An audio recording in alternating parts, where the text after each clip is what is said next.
ఆచి చికెన్ మసాలా. మాజీ మంత్రి మనసు మార్చుకుంటారా? మంత్రులు బుజ్జగింపులతో వెనక్కి తగ్గారా? ఉగాది తర్వాత ముహూర్తం ఏమైంది? అసలు జీవన్ రెడ్డి మనసులో ఏముంది? ఆయన పయనం ఎటువైపు?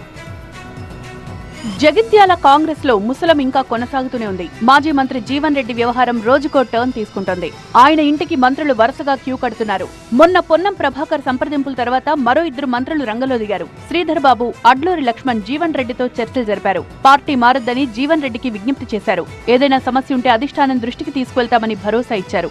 జీవన్ రెడ్డి నిర్ణయం మార్చుకున్నట్లు చెప్పకుండానే వెళ్లిపోయారు మంత్రులు. ఇప్పటికే పార్టీని వీడనున్నట్లు తేల్చి చెప్పారు జీవన్ రెడ్డి. ఈ నెల 25 వరకు వేచి చూస్తా అని, ఆ తర్వాత భవిష్యత్ కార్యాచరణ ప్రకటించేందుకు సిద్ధమయ్యారు. దీనిపై తన అనుచరులతో వరుస సమావేశాలు నిర్వహిస్తున్నారు. మంత్రులతో చర్చల తర్వాత జీవన్ రెడ్డి ఆసక్తికర వ్యాఖ్యలు చేశారు. దేవుడు శాసిస్తే మానవుడు అనుసరిస్తాడంటూ కామెంట్స్ చేయడం ఆసక్తిగా మారింది.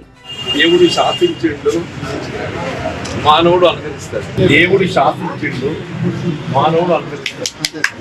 కష్టకాలంలో కాంగ్రెస్ పార్టీకి జీవన్ రెడ్డి పెద్ద దిక్కుగా నిలిచారని, ఆయన బాధపడితే తామంతా బాధపడ్డట్టే అన్నారు శ్రీధర్ బాబు. తమ భేటీ అంశాలను హైకమాండ్ దృష్టికి తీసుకెళ్తామని, తప్పకుండా జీవన్ రెడ్డికి తగిన న్యాయం జరుగుతుందన్నారు.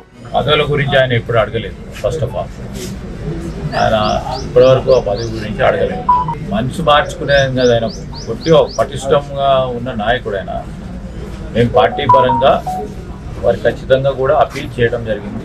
పార్టీ పరంగానే కాదు, అంటే మాకు ఒక పెద్ద నాయకుడిగా ఈ ప్రాంతానికి సంబంధించి ఆ రోజు కష్టకాలంలో ఉన్నప్పుడు కూడా కాంగ్రెస్ పార్టీగా మా అందరి పరంగా నిలబడ్డది కనుక మేము కూడా వారికి కోరినాం ఏ విధమైన నిర్ణయం తీసుకోకూడదు సార్ అని చెప్పినాం.